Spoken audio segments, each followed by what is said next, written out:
Hello नमस्कार, मैं विजय पवार आप सभी का यूट्यूब चैनल अभ्यास एकेडमी उज्जैन पर हार्दिक स्वागत करता हूं। तो चलिए आज हम लोग इस सेशन में जेल प्रहरी के पिछले आए हुए क्वेश्चन जो कि 2017 के एक सेट में आए हुए क्वेश्चंस करने वाले हैं। और आपको पता है कि जेल प्रहरी में 20 क्वेश्चंस के एक सेट होता है जिसमें 20 क्वेश्चन पूरा मैथमेटिक्स से होते हैं। तो एक सेट के हम लोगों ने सारे 20 क्वेश्चंस करने वाले हैं इसमें, और टॉप मोस्ट क्वेश्चंस करने वाले हैं बहुत ही अच्छे तरीके से, बहुत ट्रिक्स से, बेसिक्स से। जो क्वेश्चन जिस तरीके से होगा हम उसको उस तरीके से करेंगे, लेकिन यहाँ पर जो हमारे क्वेश्चंस रहेंगे वो टॉप 20 क्वेश्चंस रहेंगे और बहुत ही अच्छे तरीके से हम लोग डिस्कस करते हैं। तो यहाँ पर चलिए शुरुआत करते हैं। तो पहला क्वेश्चन आपके सामने चल रहा है, बड़ा सिंपल सा क्वेश्चन है, इसको करने की कोशिश करिएगा। ठीक है, आप लोगों के पास में जेल प्रहरी में सफिशिएंट समय होता है बिल्कुल कि 3 घंटे का जो समय है वो पर्याप्त समय है, जिसमें हम लोग केवल 80 क्वेश्चंस पढ़कर करने होते हैं। बाकी 20 क्वेश्चंस के लिए आपको जो कि मैथमेटिक्स के होते हैं इनमें थोड़ा सा टाइम देना होता है। और यहाँ मैं आपको बता दूँ कि 2020 में जो अभी क्वेश्चंस आने वाले हैं, या क्योंकि आपको पता है कंपटीशन जिस प्रकार से हाई होते जा रहा है, तो क्वेश्चंस जो लेवल होगा वो थोड़ा सा आप लोग थोड़ा सा हाई देखने को मिलेगा, यानी कि एक कॉन्सेप्ट भी देखने को मिलेगा। जिसका कॉन्सेप्ट क्लियर होगा वो, क्योंकि ये वाली जो बात है ये प्रीवियस ईयर्स में आए हुए क्वेश्चंस पर हम लोग कर रहे हैं। ठीक है, हवा में बातें नहीं कर रहे हैं बिल्कुल कि आप लोगों को जो कि कुछ भी बता दिया है, ऐसा कुछ नहीं है। 2017 और 2018 में जो पेपर आए थे उसके बेस पे हम लोग बात कर रहे हैं। वहाँ 10 से 12 क्वेश्चंस ऐसे होते हैं जिसमें आपको कैलकुलेशन करनी ही करनी है, चाहे कुछ भी कर लीजिएगा। ठीक है, और आपके कॉन्सेप्ट कितने क्लियर हैं वो आपको पता होना चाहिए। ठीक है, तो इस सारी चीज़ों का, और ये एक ऐसा सेक्शन है जिसमें हम लोग 20 ऑफ 20 यानी कि 20 में से 20 मार्क्स ला सकते हैं। ठीक है, और यहाँ से अगर हम ये हटा दें तो 2020 ही चल रहा है, तो आप देख सकते हो 2020 में हमें 20-20 खेलना है ना। तो उम्मीद करता हूँ आप लोग अच्छे से तैयारी करेंगे और ये सेशन पूरा देखिएगा। चलिए, क्वेश्चंस में क्या बोला गया है कि P और Q मिलकर किसी काम को 12 दिन में करते हैं, Q और R उसी काम को 20 दिन में करते हैं, और P और R 15 दिन में करते हैं। तो तीनों मिलकर इस काम को कितने दिन में पूरा करेंगे? ये इतना फेमस क्वेश्चन है कि आपको क्या बताएं। ठीक है, बहुत ही फेमस क्वेश्चन है, इतना फेमस तो शायद कोरोना ही हुआ होगा। बहुत ही फेमस क्वेश्चन है। ठीक है, चलिए तो हम बढ़ते हैं। क्या बोला गया है कि P और Q किसी काम को कितने दिन में करते हैं? 12 दिन में करते हैं। फिर उसके बाद में Q और R कितने दिन में करते हैं? 20 दिन में करते हैं। फिर P और R कितने दिन में करते हैं? 15 दिन में करते हैं। तो जब भी ऐसा होता है तो हम लोग क्या लेते हैं? एलसीएम लेते हैं, और एलसीएम ही हमारे पास में क्या होता है? टोटल वर्क होता है। तो 12, 15 और 20 इन तीनों का जो एलसीएम बनेगा वो कितना बनेगा? 60। यहाँ से भाग लगाएंगे तो इफिशियंसी निकलेगी 12 पंजे 60। इन दोनों की 5 इफिशियंसी। Q और R की इफिशियंसी कितनी होगी? 3। और P और R की इफिशियंसी इसमें भाग लगाएंगे तो 4। ठीक है, ये हमारे पास में इफिशियंसी निकलेगी। अब यहाँ देखिए कि P भी 2 टाइम्स है, Q भी 2 टाइम्स है और R भी 2 टाइम्स है। तो जब हम इनको जब जोड़ेंगे, यहाँ पर इफिशियंसी जोड़ने लगेंगे तो 2 कॉमन आ जाएगा, तो P plus Q plus R। ठीक है, इनकी जो इफिशियंसी आई वो जोड़िए जरा, कितनी आई है? 12। तो P Q R की इफिशियंसी कितनी आ गई? P plus Q plus R की जो इफिशियंसी आई 6। ठीक है, तीनों की क्यों निकाली हम लोगों ने? क्योंकि तीनों का ही पूछा हम लोगों से। ठीक है, तो तीनों भाई 60 टोटल वर्क है, तीनों 6 से काम करेंगे तो कितना दिन? 10 दिन में हमारा काम कंप्लीट हो जाएगा। ठीक है, बड़ा सिंपल सा क्वेश्चन था। चलिए अगले क्वेश्चन की तरफ बढ़ते हैं। और अगला क्वेश्चन क्या बोल रहा है आपका? बहुत ही अच्छा क्वेश्चन है, देखिएगा उसको। क्वेश्चंस में क्या बोला गया है? ठीक है, थोड़ा सा कैलकुलेटिव, मैंने बताया कि कैलकुलेशन तो आपको करना ही पड़ेगा। क्वेश्चंस में क्या बोला गया है कि 1 से 20 तक अभाज्य संख्याओं का औसत क्या है? ठीक है, 1 से 20 तक अभाज्य संख्या यानी कि प्राइम नंबर 1 से 20 तक। ठीक है, तो यहाँ आपको ये पता भी होना चाहिए। चलिए मैं एक बात बता देता हूँ कि एक जो है वो ना तो भाज्य है, ना तो भाज्य है और ना ही अभाज्य है। ठीक है, ठीक है, एक ना तो भाज्य और ना ही अभाज्य है। और 2 के बारे में हम लोग बताएं तो 2 के बारे में 2 एकमात्र सम अभाज्य संख्या है। ये कौन सी? सम अभाज्य संख्या। ठीक है, ये क्वेश्चन कई बार आ चुका है 1 के बारे में। ठीक है, ना तो भाज्य और ना ही अभाज्य वाला। ठीक है, तो ये आपको पता होना चाहिए। चलिए तो देखते हैं अभाज्य संख्या कौन सी होगी। 2 है, प्लस 3 है, 4 नहीं है, 5 है, 6 नहीं है, 7 है, 8 नहीं है, 9 नहीं है, 10 नहीं है, 11 है, 13 है, 14, 15 नहीं है, 16, 17, 17, 18, 19 ये है। ठीक है, ये हमारे सामने। ठीक है, तो कितने नंबर हो गए, 2, 2 4, 2 6, 2 8, 8 से भाग लगा देंगे। एवरेज का मतलब ही क्या होता है, आंकड़ों का योग बटे आंकड़ों की संख्या। ठीक है, इनको जोड़ लीजिएगा। अब जोड़ना, ये आपके सामने कितना हो जाएगा, 17 30, और ये 30 60, 60 10 70 और 7 77। ठीक है, 77 बटे 8, तो 8 9 72, बचा 5, तो आंसर क्या हो जाएगा हमारे पास में, 9 सही 5 बटे 8। ठीक है, ये हमारे सामने आंसर हो जाएगा। थोड़ा सा कुछ भी नहीं, इतना तो कैलकुलेशन करना ही पड़ेगा आप लोगों को। बड़ा सिंपल सा क्वेश्चन है। अच्छा, अगला एक और अच्छा क्वेश्चन। ठीक है, क्वेश्चंस पढ़िएगा ज़रा क्या बोला जा रहा है। ठीक है, आप लोग अपने सारे चैप्टर्स को कंप्लीट करके जाइएगा, और ख़ास तौर से क्षेत्र मिति के। ठीक है, क्षेत्र मिति के चैप्टर्स में आप लोग समांतर चतुर्भुज, समलम चतुर्भुज, ठीक है, ये जितने भी चतुर्भुज से क्वेश्चंस बनते हैं, बहुत अच्छे क्वेश्चन बनते हैं। आयत, रेक्टेंगल, वृत्त, घन, घना, बेलन, ये जो कि 10th स्टैंडर्ड के क्वेश्चंस आते हैं, ये इनके फॉर्मूले आपको पता होना चाहिए सभी के। ठीक है, उससे बेस्ट क्वेश्चन काफ़ी कुछ आता है। चलिए, तो अगला क्वेश्चन हमारा क्या बोल रहा है, एक समबाहु बहुभुज के आंतरिक और बाह्य कोण का अंतर 60 डिग्री है, तो भुजाओं की संख्या कितनी है, ये बताएं। ठीक है, अब यहाँ पर अगर आपको फॉर्मूला पता है तो बनेगा, नहीं तो मैं एक और अप्रोच भी बता देता हूँ। ठीक है, तो पहले तो मैं ये बता देता हूँ कि आंतरिक कोणों का योग का फॉर्मूला आपको पता होगा क्या। आंतरिक कोणों के योग का फॉर्मूला जो बनेगा वो क्या बनेगा, n-2 × 180। ये आंतरिक कोणों का फॉर्मूला है, ये कहीं पर लिख लीजिएगा। ठीक है, ये किसी भी बहुभुज हो, जैसे कि हमें पता है चतुर्भुज के चारों कोणों का 360 होता है, तो यहाँ पर चतुर्भुज रखेंगे, 4 में से 2 गए तो 2, 2 × 180 करेंगे तो 360 हो जाएगा। ठीक है, ऐसी त्रिभुज के तीनों कोणों को 180 होता है, 3 में से 2 गए तो 1 का मल्टीप्लाई 180 में करेंगे तो 180 होगा। ठीक है, तो ये हमारे पास सामने आंतरिक कोणों का योग का फॉर्मूला हो जाएगा। ठीक है, अंतर का फॉर्मूला हम लोग देख लेते हैं कि अंतर का जो फॉर्मूला होता है वो क्या होता है। ठीक है, आंतरिक और बाह्य कोण के अंतर का जो फॉर्मूला होता है वो n-4 × 180/n, ये फॉर्मूला होता है। ठीक है, ये आप लोग कहीं पे भी नोट डाउन कर सकते हो। ठीक है, ये आपको शायद बुक्स में देखने को नहीं मिलेगा। ठीक है, ये कहीं नहीं, बहुत कम मिलता है। ठीक है, अंतर हमारे पास में 60 है, और n-4 × 180/n, 60 से कितनी बार कट जाएगा, 3 बार, ये उधर जाएगा तो n, 3 का मल्टीप्लाई करेंगे तो कितना हो जाएगा, 3n - 12, -12 उधर जाएगा तो प्लस का 12, n इधर आके घट जाएगा तो 2n, तो यहाँ से n का जो मान आएगा वो कितना आएगा, 6। ठीक है, ये हमारे पास में सीधा सीधा भुजाओं की संख्या कितनी निकल जाएगी, 6। तो ये फॉर्मूला आपको पता होना चाहिए। ठीक है, अगर ये नहीं है तो चलिए हम एक और तरीके से भी कर सकते हैं। वो तरीका क्या है, ठीक है, ऑप्शंस रख लेंगे हम लोग। किस में ऑप्शंस रख लेंगे, यहाँ मैं एक चार्ट बना देता हूँ, चार्ट पर ध्यान दीजिएगा। ठीक है, और ये भी पता होना चाहिए कि आंतरिक और बाह्य कोण का योग, आंतरिक प्लस बाह्य कोण का जो योग बनता है वो कितना बनता है, 180 डिग्री होगा। ठीक है, ये भी आपको पता होना चाहिए। चलिए, तो हम लोग बढ़ते हैं, 4 5 6 7 इन पे ही बात कर लेते हैं। ठीक है, ये कोई बहुभुज है, इसमें आंतरिक कोणों का योग, आंतरिक कोणों का योग। ठीक है, तो आंतरिक कोणों का योग अगर हम लोग ये यहाँ लगाएंगे तो ये क्या हो जाएगा, 4 में 360 होता है, वो इस वाले फॉर्मूले में n-2 × 180 वाले में रख रहे हैं हम लोग। ठीक है, तो यहाँ से अब आंतरिक कोणों का अगर ये पता है तो यहाँ से हमारा एक आंतरिक कोण भी निकल सकता है और एक बाह्य कोण भी निकल सकता है। तो आंतरिक कोण कैसे निकाल लेंगे, ठीक है, आंतरिक एक कोण जितना टोटल आता है उसमें 4 से भाग लगाएंगे तो 90। आंतरिक अगर 90 है तो बाह्य, आंतरिक और बाह्य का जो योग है वो कितना होता है, मैंने बताया था अभी, आंतरिक प्लस बाह्य का जो योग बनेगा वो कितना बनेगा, 180 बनता है। ठीक है, तो ये भी 90 होता है। ठीक है, आपको पता है कि वृत्त ये बनता है भाई, यहाँ 90 बनेगा तो ये पूरी स्ट्रेट लाइन 180 की होती, तो ये भी 90। ठीक है, तो इस प्रकार से आंतरिक और बाह्य दोनों।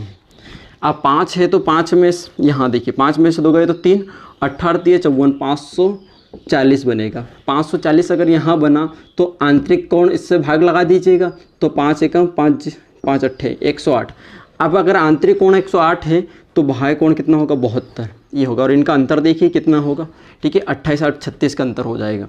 वहीं हमारे पास में अगर 6 हुई तो यहाँ कितना हो जाएगा, 4, 18 × 4 = 72, 720। 720 में 6 से भाग लगाएंगे, 6 एकम 6, ये कितनी बार गया 120 बार। आंतरिक कोण अगर 120 है तो बाह्य कोण कितना होगा 60। तो इन दोनों का अंतर देखिए 60, वही क्वेश्चंस में आ रहा था। ठीक है, तो ये कुछ चार्ट है जो आप अपनी तरफ से बना सकते हो ये फॉर्मूले से। तो ये इस तरीके से भी हम लोग कर सकते हैं, लेकिन ये थोड़ा सा लेंदी प्रोसेस हो जाएगा, कुछ भी नहीं है बस। बाकी देखा जाए तो ऑप्शन से भी हम लोग कर सकते हैं। चलिए अगला क्वेश्चन देखिएगा। अगला क्वेश्चन में आपको क्या बोला गया है कि ए किसी काम को 9 दिन में करता है और बी 18 दिन में करता है, तो दोनों उस काम को कितने दिन में करेंगे। ठीक है, बड़ा सिंपल सा क्वेश्चन है। ठीक है, वही ये कोरोना वाला क्वेश्चन है, ये भी है।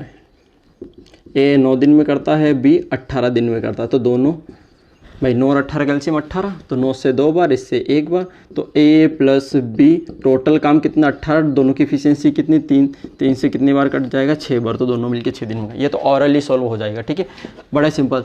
8 से 10 क्वेश्चन बड़े सिंपल आते हैं, 8 से 10 क्वेश्चन थोड़े से ठीक है लगभग मीडियम और हाई लेवल का कॉम्बिनेशन 50-50 रहता है। ये है।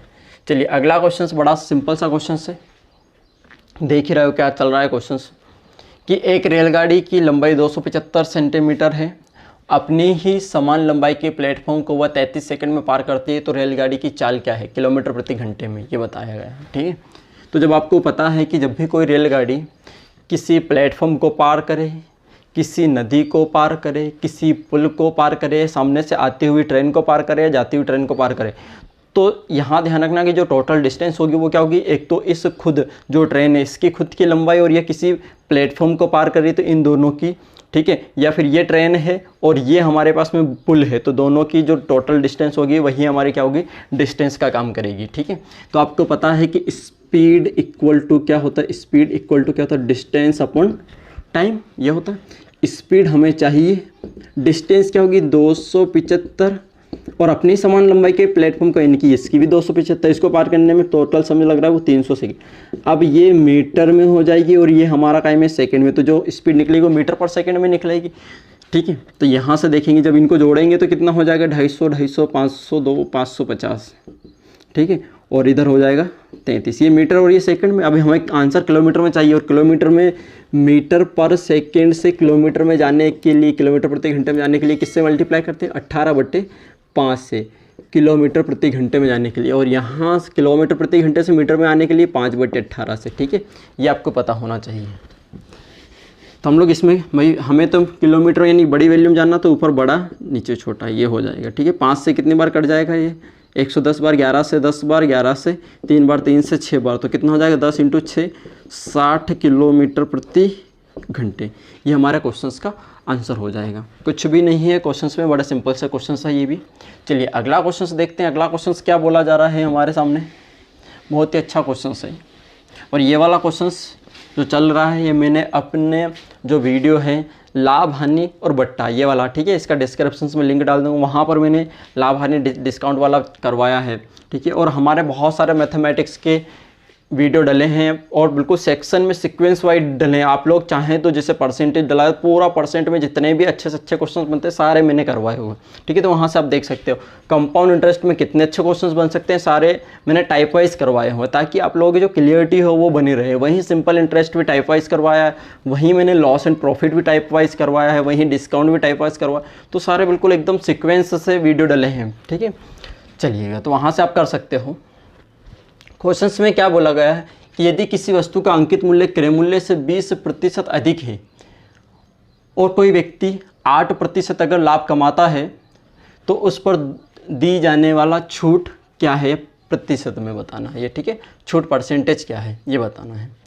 तो आपको ये पता होना चाहिए कि एक CP होता है, एक SP होता है और एक MP होता है। CP यानी कि कॉस्ट प्राइस, MP यानी कि सेलिंग प्राइस यानी बेचना, और MP यानी कि उस पर छपी हुई। तो क्या बोल रहा है क्वेश्चंस, ये जो अंकित प्राइस है वो इससे कितना 20% अधिक है। ठीक है, और कोई बंदा अपना 8% लाभ कमाता है तो भाई वो कॉस्ट प्राइस से लाभ कमाएगा कितना 8% प्रॉफिट कमाएगा। तो यहाँ से भाई मार्क प्राइस पे छूट दीजिए, देने के बाद में व्यक्ति बेचता है तो ये डिस्काउंट, तो ये परसेंटेज में बताना हम लोगों को। ठीक है, तो यहाँ से हम लोग एक काम करते हैं, इसको हम लोग 100 मान लेते हैं, ये 100 होगा तो ये 20% आती है एक, यानी कि 120 में उस 100 की वस्तु पर 120 रुपये लिख देगा, लेकिन बंदे को तो 8 लाभ कमाना 8%, यानी 100 का 8 कितना होगा 108 में बेच देगा 8% लाभ कमा के। अब ये देखिए कि कितनी छूट दी गई, ठीक है। तो छूट मिली हमें 12 की, लेकिन ये हमें चाहिए परसेंटेज में, यानी कि डिस्काउंट परसेंट चाहिए। तो भाई ये आपको पता है कि सीधा सीधा कितना हो जाएगा, 120 का 10% ही तो 12 होता है, ठीक है। तो 10% की छूट मिल जाएगी। यहाँ ऑप्शंस में 12 भी है, 12 नहीं होगा, 12 अगर वो बोलता रुपए में तो 12 रहेगा, ठीक है, लेकिन उसने परसेंटेज बोला है, ठीक है। यहाँ ये ज़रूरी नहीं कि यही राशि हो, इसलिए वहाँ परसेंट में पूछा है, इसलिए जब सब कुछ परसेंट में दिया तो परसेंट में ही पूछेगा, कॉमन सेंस वाली बात है, ठीक। तो परसेंट में बताना है। चलिए अगला क्वेश्चन, बहुत ही अच्छा क्वेश्चन है ये भी हमारा टाइम एंड डिस्टेंस से, ठीक है। पढ़ता हूँ क्वेश्चंस में, जब तक आप लोग करिएगा। क्या बोल रहा है, एक रेलगाड़ी सुबह 5 बजे पटना से वाराणसी के लिए चलती है और सुबह 9 बजे पहुंचती है। तो 2 स्टेशन है हमारे पास में, ठीक है, एक पटना है, एक वाराणसी है, ठीक है, वाराणसी। ये एक पहली जो रेलगाड़ी कितनी बजे चलती है, ये चलती है हमारी सुबह 5 बजे, और यहाँ कितनी बजे पहुँचती है, सुबह 9 बजे, ठीक है, AM पर पहुँचती है। आगे क्या बोला गया है कि दूसरी रेलगाड़ी वाराणसी से, ठीक है, सुबह 6:30 बजे चलती है और पटना 10 बजे पहुँचती है। तो सुबह 6:30 बजे चलती है, यानी कि 6:30 पे चलती है, ठीक है, ये बाद में चल रही है, पहले चल रही है। और ये कहाँ कितने बजे पहुँचती है, यहाँ पर सेकेंड ट्रेन 10 बजे पहुँचती है। तो आगे क्या बोला जा रहा है कि दोनों ट्रेन आपस में कब मिलेंगी, ठीक है, तो दोनों ट्रेन आपस में कब मिलेंगी, तो ये बताएं। अब मुझे ये बताइए कि पहले ट्रेन और सेकेंड जो ट्रेन है, इसमें जो टोटल समय लग रहा है वो कितना लग रहा है भाई, 5 4 9, यानी कि 4 घंटे लग रहे हैं। वहीं इसको कितने घंटे लग रहे हैं, 6:30 से यहाँ चल रही, तो 3.5 घंटे इसको लग रहे हैं, ठीक है। ये है, ये हमारे पास टोटल टाइम लग रहा है। अभी यहाँ पर आपको पता है कि दोनों स्टेशनों के बीच की दूरी फिक्स होगी, तो हम यहाँ पर हमारे हिसाब से अज्यूम करेंगे और कुछ मानेंगे। तो पहले हम लोग बेसिक देख रहे हैं, बेसिक के बाद मैं आपको क्या बताने वाला हूँ, एक ट्रिक्स बताने वाला हूँ, तो ट्रिक्स भी हम लोग देख लेंगे, ठीक है। क्या होगा, पहले बेसिक देखिए। तो अब ये बताइए कि हमें एक डिस्टेंस माननी है, और डिस्टेंस में अगर हम लोग टाइम से भाग लगेंगे, टाइम है, ठीक है, ये भी हावर्स है और ये भी हावर्स है, तो हमारी स्पीड निकल के आ जाएगी। तो वहाँ से हम लोग आसानी से निकाल सकते हैं। तो यहाँ से 3.5 और 4 का LCM कितना होगा, अगर आपको ये 3.5 और 4 का LCM लेने में प्रॉब्लम है, तो आप 8 और 7, यानी इसको 2 गुना इसको 2 गुना कर सकते हो। 7 और 2 56 LCM आया, इनको 2 गुना करने पर 56 आया था, तो आधा कितना होगा हमारे पास में 28। ये इससे कितनी बार, 4 7 28, ठीक है, ये हमारे पास में स्पीड का काम करेगा। और वहीं इसकी स्पीड कितनी हो जाएगी, इससे भाग लगाएंगे तो 7 चौके 28, तो 3.5 से कितना बार, 8 बार, ठीक है, ये हो जाएगा। अब दोनों रेलगाड़ी की स्पीड आ गई, टोटल डिस्टेंस आ गई, तो डिस्टेंस हम लोग 28 किलोमीटर मान लेते हैं। अब एक बात बताइए कि जब भी हम लोग चलना स्टार्ट करेंगे, अगर सेम समय पे चलेंगे तो हम निकाल सकते हैं। तो पहले तो सेम टाइम लेके आएंगे, ये 6:30 बजे चल रहे हैं तो इसको 6:30 बजे तक चलाएंगे, यानी कि 1.5 घंटा, और 1.5 घंटा चलाना पड़ेगा पहली ट्रेन को, क्योंकि ये हमारी 5 बजे चल रही, तो 1.5 घंटा अगर चलाएंगे तो 7 की स्पीड से चलेगी, तो 1 घंटे में 7 और आधे घंटे में 3.5, यानी कि 10.5 किलोमीटर वो चले जाएगी। यहाँ से 10.5 चल जाएगी, तो यहाँ से जो डिस्टेंस बचेगी वो अगर 10 घटाएंगे 18, यानी कि 17.5 किलोमीटर यहाँ से हमारे पास में कवर रहेगी। 17.5 किलोमीटर चलना है अब हमें, किलोमीटर, ठीक है। टाइम निकालना, तो टाइम बराबर क्या होता है, डिस्टेंस बाय स्पीड, और स्पीड दोनों की क्या हो जाएगी, ऐड हो जाएगी, तो स्पीड हमारी 15 हो जाएगी, ठीक है। तो यहाँ से हम लोग क्या कर सकते हैं, ठीक है, ये हमारे पास में अब हमें टाइम निकालना है, तो टाइम एक काम कर लेते हैं, यहाँ से पॉइंट हटाइए, इंटू 60 कर देते हैं, ताकि हमारा जो काम हो जाए वो मिनट में आंसर आ जाए। तो 30 से 2 बार, 30 से 5 बार, 5 3 15, 5 5 35 दूनी 70, यानी कि 70 मिनट। अब दोनों ने जो चलना स्टार्ट कर दिया था, ये 6:30 बजे तक यहाँ आ चुकी थी और 6:30 बजे यहाँ थी, ठीक है। तो दोनों ही जब एक दूसरे के 6:30 बजे चली थी, 70 मिनट बाद दोनों एक दूसरे से मिलेंगे। तो आंसर क्या हो जाएगा हमारा, 70 मिनट, यानी कि 1 घंटे 10 मिनट। 1 घंटा इसमें जोड़ेंगे तो 7.5 और 10 और जोड़ दीजिए, यानी कि जो आपका जो समय आएगा वो 7:40, ठीक है, 7:40। एक बार और समझ लीजिएगा इस क्वेश्चन को। देखो टोटल इसका पहली ट्रेन का जो समय था वो कितना लग रहा था, 4 घंटे। दूसरे ट्रेन का जो समय लगा 3.5 घंटे। इनका जब एलसीएम लेंगे तो 28 आएगा, ठीक है। एलसीएम कैसे लेना है भाई, हमें भी ये पॉइंट में जाता है तो कम करते 2 गुना कर देते हैं, तो 8 और 7 का एलसीएम 56। जब इनको 2 गुना किया था तो एलसीएम को आधा कर देंगे 56 का आधा 28, ठीक है। यहाँ से भाग लगाएंगे, स्पीड निकलेगी, क्योंकि ये डिस्टेंस ये टाइम है तो स्पीड निकल जाएगी। वहीं से ये हमारे पास स्पीड निकल जाएगी। अब हमें पता है कि ये 6:30 बजे चल रही थी, ये 5:30 बजे चल रही है, लेकिन जब भी क्वेश्चन साधना हो या मिलना हो तो दोनों सेम समय पर मिलेंगे, तभी हम लोग क्वेश्चंस को, यानी सेम समय जब चलेंगे तभी हम लोग क्वेश्चंस को कर सकते हैं यहाँ से सॉर्ट आउट। तो यहाँ भी हम इसको 6:30 बजे तक चला लेते हैं, 6:30 तक। अब ये भी 6:30 तक चलेगी और ये भी, यानी कि हमें डिस्टेंस इतनी कवर करनी है, ठीक है। इतनी डिस्टेंस कवर करनी है किस स्पीड से, इस स्पीड से, तो मिनट के लिए 60 बार कितना, ठीक है। ये तो हमारे पास में क्या हुआ, ये हमारे पास में जो हुआ बेसिक हुआ, ठीक है। अब हम शॉर्ट देख लेते हैं, और शॉर्ट बहुत सिंपल है, आपको तुरंत समझ में आ जाएगा। तो क्या है ट्रिक्स देखिएगा ज़रा। अब इनमें से मुझे बताइए कि लेट कौन सी ट्रेन चल रही थी, सेकंड वाली चल रही थी, तो जिसको समय कितना लग रहा है, 3.5 घंटे, ठीक है। तो ऐसे ही हम लोगों को क्या निकालना है, टाइम निकालना है। तो जो लेट चलती है उसका समय ऊपर, पहले तो इसको सिंप्लीफाई कर लेना, ध्यान रखना, इसको सिंप्लीफाई कर लेना। अब ये सिंप्लीफाई नहीं हो रहा है, ठीक है, नहीं, रेशो बना लेना जितना हो सके। तो ये 3.5 को ऊपर लिखो, जो कम समय चल रहा है उसको ऊपर, और जो बाद में जो ज़्यादा समय ले रही है उसको 4, उसको -1 कर देना, इंटू 60 कर दो, आपका आंसर आ जाएगा। 60 क्यों कर रहे हैं, क्योंकि टाइम निकालना है। तो यहाँ से ये देखिए, ये 3 हो जाएगा इंटू 60, ये पॉइंट हटाएंगे, 0 लग जाएगा, 30 से 2 बार, 35 दूना 70 मिनट हमारे पास में यहाँ से भी आंसर आ जाएगा, ठीक है। 70 मिनट, उम्मीद करता हूँ कि समझ में आएगा। जो लेट चलती है उसको ऊपर लिख लीजिए, जो पहले ही चल चुकी है उसको नीचे लिखना है, और उसमें से 1 माइनस करना है, ठीक है, और इंटू 60 कर दीजिए, आपका समय निकल जाएगा, ठीक है। ये क्वेश्चन उम्मीद करता हूँ कि समझ में आया होगा, मैंने 2 अप्रोच से बता दिया। अगला क्वेश्चन देखिएगा क्या बोल रहा है। बहुत ही अच्छे क्वेश्चंस आते हैं, ठीक है, और मैं वही क्वेश्चंस करवा रहा हूँ जो जिसमें स्टूडेंट को कहीं ना कहीं थोड़े से क्यूरी वगैरह रहती है कि ये कैसे होगा, ठीक है। अगला क्वेश्चन बड़ा सिंपल सा है, कोई धनराशि 12 वर्ष में स्वयं की 2 गुनी हो जाती है, साधारण ब्याज की दर क्या है। सिंपल इंटरेस्ट का क्वेश्चन है, ठीक है। साधारण ब्याज की दर बस 2 गुनी हो जाती है प्रिंसिपल से अमाउंट, यानी कि 1 से 2 रुपये हो जाते हैं, हम यही मानते हैं। तो सिंपल इंटरेस्ट कितना मिला होगा, 1 मिला होगा। तो सिंपल इंटरेस्ट 1, प्रिंसिपल 1, 12 वर्ष, रेट निकालनी बटे में 100, ये इधर जाएगा तो 1/12 इंटू ये उधर चला जाएगा तो 100। तो भाई 1/12 कितना होता है, 8 सही 1/3, यानी कि आंसर हो जाएगा हमारे पास में 8.33% हमारा।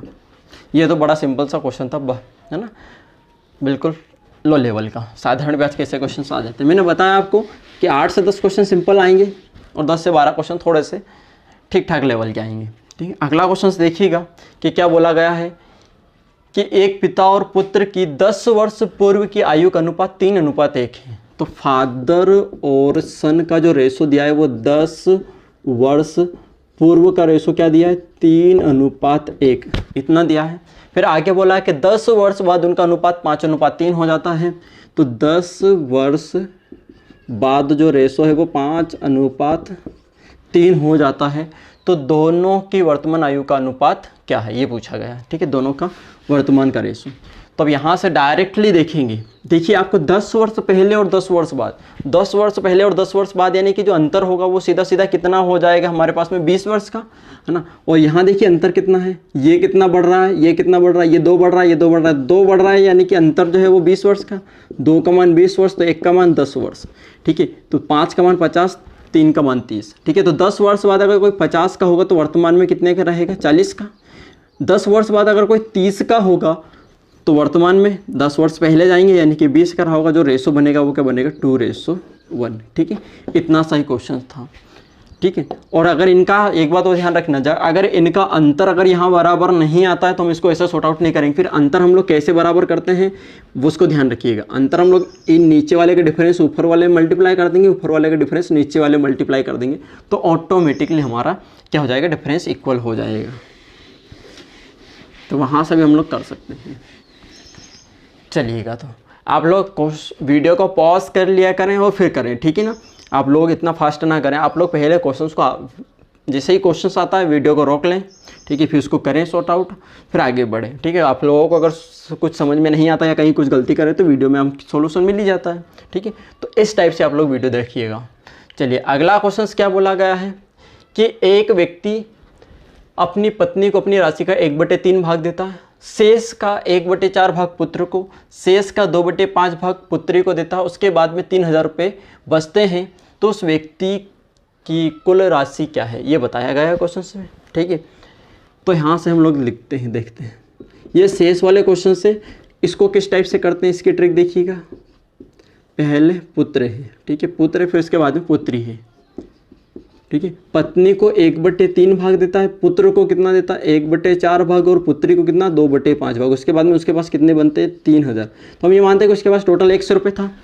100 में से वो क्या करता, 3 में से 1 भाग दे देता, तो उसके पास बचेगा कितना 2/5 भाग। ठीक है, शेष वाले क्वेश्चन इस टाइप से कर, ये मानिए कि टोटल उसके पास 3 था, 3 में से उसने 1 पत्नी को दे दिया, तो बचा कितना 2/5 भाग। अब इसका यहाँ पर 1/4 है। ठीक है, और 4 में से 1 भाग पुत्र को दे देगा तो कितना बचेगा 3/4 भाग बचेगा। वही 5 में से 2 भाग दे देगा तो 3/5 भाग। अब टोटल जो बचा वो 3000 रुपये बचा। ठीक है, तो कुछ कट रहा है तो काट लीजिएगा, कुछ नहीं कट रहा है तो आगे बढ़ जाइएगा। ठीक है, यहाँ से कुछ कट रहा है तो काट सकते हो। ठीक है, ये 2/3 आएगा। ठीक है, यहाँ से वे 3 में से 1 दे देता है तो 2/3 भाग बचता है। ठीक है, ये हो जाएगा। यहाँ से थोड़ी सी गलती हो गई थी, इसको ऐसे कर लेंगे, इससे 2 बार हो जाएगा। ठीक है, 3 से कितनी बार 1000 बार, 5 दूनी 10 × 1000 कितना होता है 10,000 हो जाएगा। ठीक है, ये हमारा क्वेश्चन हो जाएगा। बड़ा सिंपल सा क्वेश्चन, ये थोड़ा सा ध्यान रखना। ठीक है, किस टाइप से, जब भी शेष वाली बात होती है तो क्वेश्चंस को इसी टाइप से डील करना होता है। ठीक है, 3 में से 1 दे दे, बचा कितना 2/4 में से 1 दे दिया तो 3/, बचा, और वहीं 5 में से 2 दे दिया तो 3/5 बचा। ठीक है, ये है टोटल इतना बचा, उसको इक्वल में रखे सॉर्ट आउट हो जाएगा। चलिए, तो अगला क्वेश्चन की तरफ बढ़ते हैं, और अगला क्वेश्चन हमारा क्या बोल रहा है। अगला क्वेश्चन हमारा बोल रहा है रूबी की मासिक आय गायत्री की 3 गुना है, और गायत्री की मासिक आय प्रिया की से 15% अधिक है। यदि प्रिया की मासिक आय 1000 रुपये है तो रूबी की वार्षिक आय क्या है। ठीक है, यहाँ ध्यान रखना। ठीक है, तो हम लोगों से रूबी, गायत्री और प्रिया, ठीक है, ये क्या बोला गया है कि रूबी के पास में वो गायत्री की कितनी है 3 गुनी, और गायत्री के पास प्रिया की कितनी है 15% अधिक है। तो हमें इसको एक काम करते हैं, देखो ये इस पर डिपेंड है और ये इस पर डिपेंड है, तो प्रिया की हम 100 मान लेते, तो ये कितनी हो जाएगी 115 हो जाएगी, और ये 115 का 3 गुना 345 हो जाएगी, 15 3 45। ठीक है, तो ये रेशो बनेगा।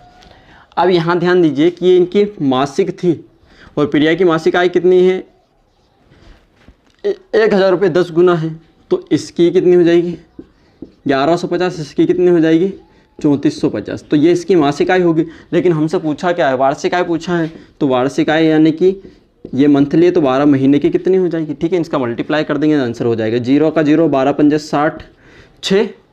ठीक है, 12 चौक 48, 6 54, 5 12 36 और 5 41। ठीक है, ये उसकी 41,400 रुपये क्या हो जाएगी, उसकी वार्षिक हो जाएगी। ये ध्यान रखना। ठीक है, वार्षिक पूछा इसलिए वार्षिक बताएंगे। तो ये क्वेश्चन हमारा हो गया। चलिए अगला क्वेश्चन की तरफ बढ़ते हैं, और अगला क्वेश्चन हमारा क्या बोल रहा है देखिएगा ज़रा। ठीक, क्वेश्चन में क्या बोला गया है कि एक बल्लेबाज के 57 पारियों का औसत 58 रन है। यदि वह 7 पारियों में 0 पर आउट हो जाता है तो शेष पारियों का औसत क्या है। ये बहुत अच्छा क्वेश्चन है। ठीक है, कोई भी बल्लेबाज है वो 57 पारी खेलता है जिसका एवरेज कितना है 58 है। ठीक है, ये है, और 7 पारियों में वो क्या हो जाता है 0 पर आउट हो जाता है, 0 पर आउट हो जाता है। तो शेष पारी यानी कि भाई शेष पारी कितनी बची 50 पारियों का एवरेज क्या होगा ये बताना है आप लोगों को। ठीक है, 50 पारियों का एवरेज। तो यहाँ हम लोग देखते हैं कि भाई एक पारी में यानी कि 57 रन है, 58 रन है, तो 57 पारी में कितना रन हो जाएगा। ठीक है, एवरेज 57 × 58 ये हो जाएगा। ठीक है, ये टोटल रन होगा, और हमें बताना कितने में से 50 में से, तो ये इसका एवरेज। ठीक है, भाग लगा देंगे 50 से तो हो जाएगा हमारे सामने आंसर एवरेज का। अब ध्यान रखना कि जब भी ऐसा कुछ आ जाता है तो हम इसको 50 को क्या 100 × 2 लिख सकते हैं, 2 से ये कट जाएगा 50 बार। ठीक है, इससे क्या बेनिफिट होगा कि जो भी मल्टीप्लाई आएगा उसका 2 के बाद पॉइंट लगा देंगे, हमारा आंसर हो जाएगा। अब यहाँ थोड़ा सा एक ट्रिक समझ लीजिएगा कि जिसके भी पहले अंक, चाहे वो कोई भी नंबर हो, जिसके भी पहले अंक सेम होते हैं उसका मल्टीप्लाई कैसे करते हैं। ठीक है, तो ये ताकि आप लोगों के लिए आसान हो। जैसे कि मैं अगर आप लोगों से बोलूँ कि 12 × 15, ठीक है। आगे के नंबर सबके जैसे ही सेम होते हैं, वो 2 डिजिट की बात हो तो वहाँ पर मल्टीप्लाई, पहले 3 दोनों को क्या करना, मल्टीप्लाई करना, 5 दूना 10 कैरी 1, फिर प्लस करना इन्हीं 2 नंबर को, 5 और 2 7, साथ में कैरी जोड़िए 8, तो ये 8 हो जाएगा। फिर आगे के नंबर को मल्टीप्लाई कर दीजिए तो 1 हो जाएगा, तो 180 होता है, 180 हमारे सामने आंसर हो जाएगा। ठीक है, तो पहले मल्टीप्लाई फिर प्लस फिर मल्टीप्लाई, यानी कि ये मेथड अपनानी है। ऐसे ही यहाँ ध्यान दीजिएगा कि अगर 17 × 18 करना है तो पहले मल्टीप्लाई करना, 7 8 56, 56 का 6 5 हो जाएगा। ठीक है, मल्टीप्लाई कर लिए, फिर प्लस करना है 15, 15 5 20 कैरी 2, फिर आगे का मल्टीप्लाई करना और कैरी जोड़ देना, तो कितना हो जाएगा 3। ये हमारे क्वेश्चंस का आंसर हो जाएगा। अब थोड़ा सा ये भी ध्यान रखना, जैसे कि मान लीजिए कि अगर 21 × 25 हो जाता है तो हमें क्या करना है, पहले तो इन दोनों का मल्टीप्लाई करना है 5, फिर 5 और 1 को जोड़ना है और उसको 2 गुना करना है। 2 गुना क्यों करना है, आगे 2 है तो 2 गुना, 3 है तो 3 गुना, 4 है तो 4 गुना, 5 है तो 5 गुना करना है, इसलिए वहाँ 1 था तो हम लोगों ने 1 से मल्टीप्लाई करना। तो यहाँ पर कितना हो जाएगा, इन पहले हम लोगों ने इनका मल्टीप्लाई कर लिया, अब प्लस करेंगे तो 5 और 1 6, 6 दूना 12, 12 का 2 हासिल 1, 2 दूना 4 और 1 5। ठीक है, आप लोग कर लीजिए, भले 525 ही आएगा इसका आंसर। तो आप लोग समझ में आ गया होगा कि कैसे करना है। ठीक है, तो यहाँ देखते हैं 5 × 7 कितना होगा, 7 × 8, 7 8 56 कैरी 5, इंटू करना फिर प्लस करना, कितना होगा यहाँ पर 15, 15 का 5 गुना 75, 75 में 5 और जोड़ दीजिएगा 80, 80 का 0 कैरी 8 हो जाएगा। फिर इन दोनों का मल्टीप्लाई करेंगे, 25 और 8 33, 33, 3306 × 2, ठीक है, बटे में 100। अब 3300 का 2 गुना 6600 और 12, 6 का 2 गुना 12 तो 6612 और 2 के बाद पॉइंट लगा देंगे। ठीक है, तो हमारा एवरेज जो निकलेगा वो कितने निकलेगा, 66.12। तो ये मल्टीपल करने के कुछ ट्रिक्स हैं, आपको पता होना चाहिए। ठीक है, तो ये क्वेश्चन है। अगले क्वेश्चन की तरफ बढ़ते हैं और अगला क्वेश्चन क्या बोल रहा है हमारा, देखिएगा ज़रा। बहुत ही अच्छा क्वेश्चन है ये, करिएगा इसको। सबसे छोटी भिन्न बतानी है जो कि क्या है, 26/103, वहीं 212/843, ठीक है, फिर 79/314, 82/271। ठीक है, ये है। इसमें सबसे हमें क्या बतानी है, छोटी बतानी है, सबसे छोटी। ठीक है, सबसे छोटी क्या होगी, देखो अब ऐसे कंडीशंस में देखिए आपका कि जो अंश है वो हर से छोटा है, ये भी छोटा, ये भी छोटा, ये भी छोटा है। अब हमें एक मेथड पता होना चाहिए कि जब भी इस टाइप से अगर कोई वैल्यू आ जाती है तो उसमें सबसे छोटा और सबसे बड़ा कैसे निकालते। जैसे मैं लिखता हूँ 3/5, 4/7। ठीक है, अगर मैं इन दोनों से कंपैरिजन करूं तो आप लोग बता सकते हैं कैसे हैं, लेकिन इसका सबसे अच्छा तरीका ये है कि इसका मल्टीप्लाई यहाँ करेंगे तो कितना होगा 21, जो कि यहाँ लिखना ऊपर, इसका 7×5 20। अब इन दोनों में कौन बड़ा है, ये बड़ा है, तो ये वाली जो भिन्न है वो क्या हो जाएगी, बड़ी हो जाएगी। ठीक है, तो ये आपको पता होना चाहिए। ऐसे ही अगर हम लोग एक और लेते हैं कि भाई 7/9 × 11/17 ये हो जाएगा, तो इसका मल्टीप्लाई यहाँ करेंगे तो ये 99 होगा, 17 7 कितना होता है 119 हो जाएगा। तो इसमें कौन बड़ा हो जाएगा, ये बड़ा हो जाएगा। तो ऐसे टाइप से हमें करना होता है, लेकिन ये तो कुछ ज़्यादा ही नंबर बड़े हैं, तो क्या किया जाए अब, तो इसको किस प्रकार से सॉल्व किया जाए ताकि ये हमारा बन जाए। ठीक है, अब आपको कैसे सॉल्व करना है, क्या करना है, इसका अप्रोच आपको पता होना चाहिए। नहीं पता है तो थोड़ी सी प्रॉब्लम हो सकती है। तो इसको एक तरीका है जिससे हम लोग इसको सॉर्ट आउट कर सकते हैं। आप सॉर्ट आउट कर सकते हैं, इसका मतलब ये है कि इसको अगर हम लोग ये सिंगल अंक बन जाए तो वहाँ से वैल्यू थोड़ी सी हमें समझ में आ सकती है, क्योंकि हमें तो बताना है कौन सा क्या है। तो सिंगल अंक बनाइएगा, यानी कि इसको हम लोग क्या बोलते हैं, सम डिजिट बोलते हैं। सम डिजिट से हो सकता है कि सॉर्ट आउट हो जाए। जैसे कि ये कितना होता है 6 और 2, इन दोनों नंबर को जोड़ेंगे तो 8, और ये कितना हो जाएगा 4। ठीक है, 4 हो जाएगा। ये कितना हो जाएगा हमारे पास में 4 और 1 5, सिंगल अंक पे बनाना। ये 12 और 3 15, 15 का कितना हो जाएगा 6 हो जाएगा। भाई 15 को फिर से 5 और 1 जोड़ेंगे तो 6 हो जाएगा। ठीक है, ये सिंगल अंक बनाना चाहिए। ये 16, ये 7 हो जाएगा। ये हो जाएगा हमारे पास में 8 हो जाएगा। ठीक है, वही हमारे पास में ये कितना हो जाएगा, ये हो जाएगा 10 का 1, ये हो जाएगा 9 1। ठीक है, ये हो जाएगा हमारे पास में। तो ये भी 10, 10 का 1 हो जाता है, ठीक है। तो ये है। अब आप देखिए कि ये नंबर तो हमारे पास में क्या हो रहा है, इससे बड़ा जा रहा है, ये बराबर जा रहा है, तो ये तो हो ही नहीं सकता, छोटा इन दोनों में से ही होगा। इसका मल्टीप्लाई इधर करते, इसका 8 पंजे 40 ये, और 6 सत्ते 42, इसमें से कौन छोटा है, इसमें से कौन छोटा, भाई ये छोटा, यानी कि ये जो नंबर है ये क्या हो जाएगा, छोटा हो जाएगा। इसको हम लोग ने यूनिट डिजिट में कन्वर्ट कर लिया और उससे सॉर्ट आउट कर लिया, ठीक है। तो उम्मीद करता हूँ कि समझ में आया होगा। इसकी और प्रैक्टिस करिएगा, ठीक है, यूनिट डिजिट से। अगला क्वेश्चन एक और लेते हैं, और अगला क्वेश्चन देखिएगा, इसमें सबसे बड़ी बताना है, सबसे बड़ी बताना है। तो इसमें भी वही मेथड लगाएंगे हम लोग, 88/95, वहीं 76/95, वहीं 1/18 और 123/241, ये होगा, ठीक है। इनमें से हमें बताना है कि सबसे बड़ी कौन सी है, ठीक है। तो सबसे बड़े किस टाइप से बताएंगे, वही हम लोग लिखेंगे यहाँ पर कि ये कितना हो जाएगा, 16 का कितना होता है 7, ये हो जाएगा 5, ठीक है। ये हो जाएगा हमारे पास में 12, 13, तो ये 4 हो जाएगा और ये 5 हो जाएगा। वहीं ये हमारे पास में कितना होगा, 4/9 हो जाएगा। ये कितना हो जाएगा, 6/6 और एक 7 हो जाएगा, ये हो जाएगा, ठीक है। तो ये देखिएगा ज़रा कि इसमें आपका जो अंश है वो इससे छोटा आ रहा है, इससे छोटा आ रहा है, केवल इसमें बड़ा आ रहा है, तो ये आपकी क्या हो जाएगी, बड़ी हो जाएगी, ठीक है। ये सबसे बड़ी भिन्न हो जाएगी। तो उम्मीद करता हूँ कि समझ में आया होगा। चलिए आगे बढ़ते हैं। ये इस टाइप के क्वेश्चन है, ठीक, बहुत अच्छे क्वेश्चन है। अगला क्वेश्चन क्या बोला जा रहा है, ठीक, अगला क्वेश्चन क्या बोला जा रहा है कि एक व्यक्ति अपनी राशि का 12.5% खो देता है और 70% खर्च करता है, उसके बाद उसके पास 210 रुपये बचते हैं, तो उस व्यक्ति की राशि क्या है, ठीक है, ये है।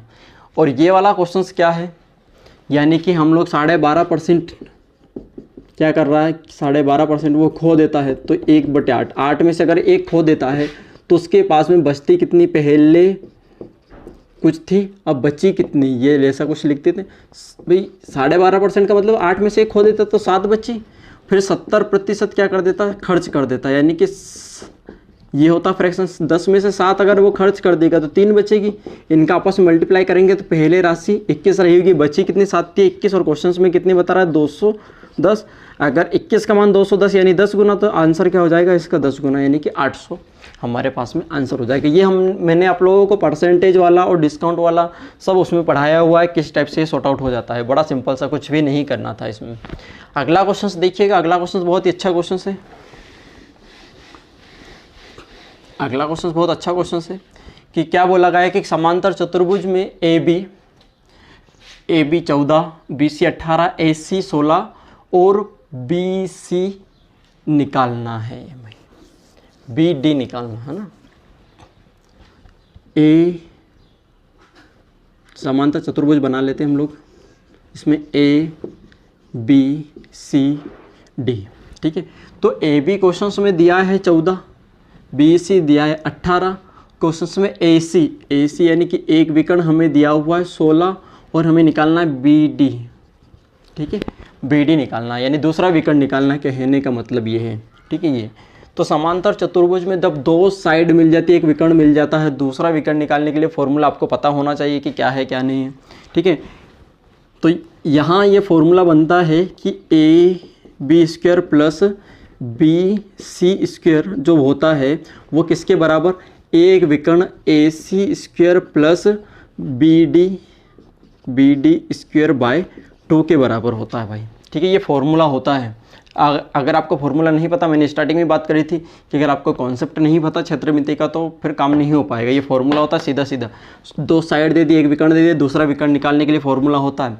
वो कई बार हो सकता है दोनों विकर्ण दे दे, एक साइड दे दे, दूसरी साइड निकालने के लिए बोल दे, तो ठीक है, ये उसी के लिए फॉर्मूला बना है। और जिसको ये फॉर्मूला पता है उसको ये भी पता है कि ये कहाँ से आता है, ठीक है। तो AB का मान कितना है भाई 14, तो 14 का स्क्वायर कितना होता है 196 प्लस BC 18 का स्क्वायर 324। एक काम करते, 2 इधर है, 2 से मल्टीप्लाई कर देते। AC हमारे पास में कितना 16 का स्क्वायर 256 प्लस BC का स्क्वायर, ये निकालना है, ठीक है। इन दोनों को हम जोड़ेंगे तो 4 उसको दे देते 200, 300, 500, 520, 520 का 2 गुना कितना होता है 1040। 1040 में हम लोग माइनस करेंगे 256 और 20c²। जब हमारे पास में जब घटाएगा तो 10 में से 6 गया तो 4 बचा, 3 यानी कि 13 में से 5 गए तो 8 बचा, 9 में से 2 गया तो 7 होता। 784 किसका होता है भाई, यहाँ से रूट हटेगा तो ये रूट लग जाएगा, यानी कि ये 28 का होता है। ठीक है, तो ये हमारे क्वेश्चंस का आंसर हो जाएगा। ये फॉर्मूला आपको पता होगा, ठीक है, बहुत अच्छे तरीके से। नहीं पता है तो थोड़ी सी प्रॉब्लम है, इसीलिए थोड़ा सा क्षेत्रमिति पे सभी एक बार फॉर्मूले तो रट लीजिए बहुत अच्छे तरीके से। चलिए अगला क्वेश्चन की तरफ बढ़ते हैं, और अगला क्वेश्चन हमारा क्या बोल रहा है। अगला क्वेश्चन बोल रहा है कि प्रीति एक सफ़र में 40% पैदल चलती है, कुछ भाग बस से चलती है, ठीक है, और वह 80 किलोमीटर के इस सफ़र में कितने किलोमीटर बस से चलती है, ये बोला गया है। ठीक है, तो जब आपको पता है कि प्रीति भाई पैदल चलती है 40% और आगे बोला गया है कि बस से फिर कितना चलेगी 60% चलेगी, तो इनका जो रेशो बनेगा वो 2:3 बनेगा। ठीक है, और टोटल उसने कितने किलोमीटर चला 80, और टोटल उसने कितना चला 5 रेशो का मान अगर 80 है तो 1 रेशो का मान कितना 16। ठीक है, तो बस द्वारा तय की गई दूरी तो 16 × 48 किलोमीटर हमारे क्वेश्चन का आंसर हो जाएगा। बस द्वारा 3 रेशो चला था। ठीक है, ये क्वेश्चन हो जाएगा। तो अगर आप लोगों को ये सेशन बहुत अच्छे तरीके से अगर अच्छा लगा है तो इसको लाइक शेयर सब्सक्राइब जरूर कर लीजिएगा। और हम लोग डेली टॉप 20 क्वेश्चंस जेल प्रहरी के लेने वाले हैं। चलिए मिलते हैं अगले वीडियो में। थैंक यू, जय हिंद।